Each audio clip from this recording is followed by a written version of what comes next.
தமிழ்நாடு முழுவதும் கடந்த 2 வாரங்களாக வைரஸ் காய்ச்சல் வேகமாக பரவி வரும் நிலையில் அரசு மருத்துவமனைகளில் 2 நாட்களுக்கு காய்ச்சல், சளி, இருமல் போன்ற அறிகுறிகளோடு சிகிச்சைக்கு வரும் நோயாளிகளின் மாதிரிகளை சேகரித்து ஆய்வுக்கு அனுப்புமாறு சுகாதாரத்துறை உத்தரவிட்டுள்ளது.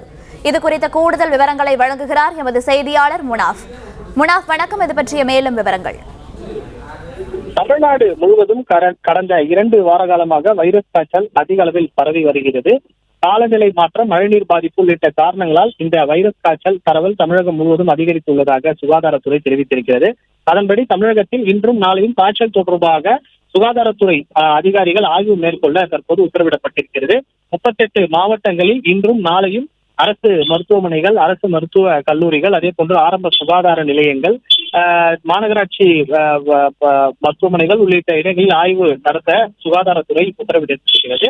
தமிழ்நாடு முழுவதும் இது போன்ற காய்ச்சலால், அதாவது குறிப்பாக காய்ச்சல், இருமல், தலைவலி, தொண்டை வலி உள்ளிட்ட பாதிப்புகளால் ஏற்படும் மருத்துவமனையில் அனுமதிக்கப்பட்டிருந்தால் அவர்களது மாதிரிகளை சேகரித்து உடனடியாக ஆய்வகத்திற்கு அனுப்பவும் சுகாதாரத்துறை உத்தரவிடப்பட்டிருக்கிறது. முதியவர்கள், நோய் எதிர்ப்பு சக்தி குறைவான உள்ளவர்கள், காய்ச்சல் அறிகுறிகள் ஏற்பட்டால் உடனடியாக மருத்துவமனைக்கு வரவும் அறிவுறுத்தப்பட்டிருக்கிறது. தமிழ்நாடு முழுவதும் கடந்த 2 வார காலமாக வைரஸ் காய்ச்சல் பரவல் அதிகரித்து வரும் நிலையில இந்த உத்தரவானது பிறப்பிக்கப்பட்டிருக்கிறது.